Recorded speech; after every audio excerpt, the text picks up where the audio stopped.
Anak tampak lemas, sering tidak bersemangat dan pucat? Paling cuman anemia. Tapi hati-hati, gejala anemia dan talasemia bisa jadi mirip, meskipun faktor resikonya berbeda. Nah, supaya jelas, mari kita simak video berikut.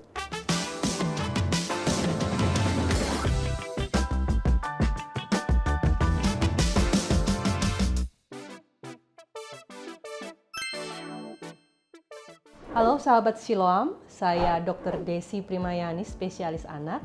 Saya melayani di Rumah Sakit Siloam, Kota Jambi.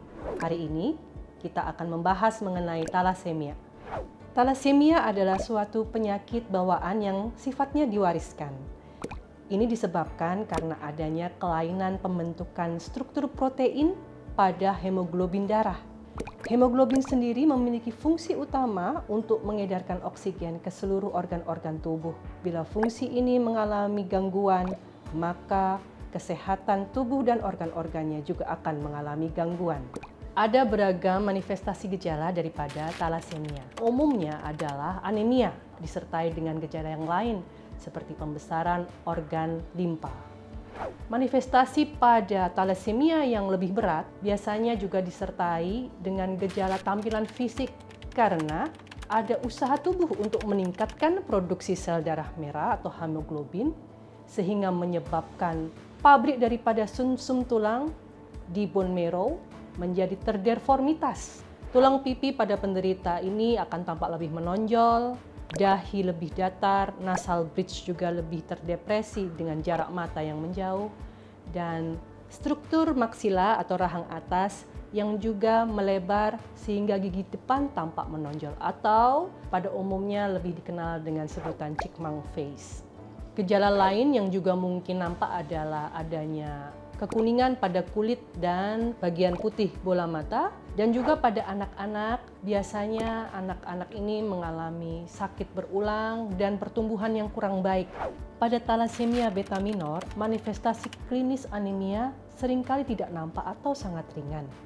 Pada talasemia beta intermediate akan menyebabkan anemia dengan kadar sedang sampai berat dan mungkin disertai dengan kekuningan atau ikterus ringan sampai dengan pembesaran kelenjar limpa. Penderita talasemia beta intermediate tidak selalu memerlukan transfusi. Namun pada kondisi-kondisi tertentu seperti infeksi berat, kondisi anemia mungkin akan menjadi semakin parah dan memerlukan terapi transfusi. Pada talasemia beta mayor, secara klinis, pasien akan mengalami anemia yang cukup berat sehingga memerlukan terapi transfusi darah merah berkala selama sebulan sekali sampai 2 bulan sekali. Penderita beta talasemia mayor yang menjalani terapi transfusi berkala harus selalu dipantau, baik untuk memantau efek samping langsung daripada transfusi seperti alergi maupun efek samping jangka panjang berupa penumpukan deposit besi dalam tubuh. Karena akan menumpuk di organ-organ seperti jantung, otak, dan mungkin saja mengganggu sistem hormonal daripada penderita itu sendiri. Dan pada remaja, kemungkinan akan mengganggu proses pubertas. Hingga saat ini, belum ada obat untuk menghilangkan penyakit talasemia. Namun, kondisi talasemia dapat diterapi dengan pemberian transfusi berkala. Kemajuan teknologi kedokteran juga memungkinkan dilakukannya bone marrow transplant untuk mengatasi kondisi talasemia ini.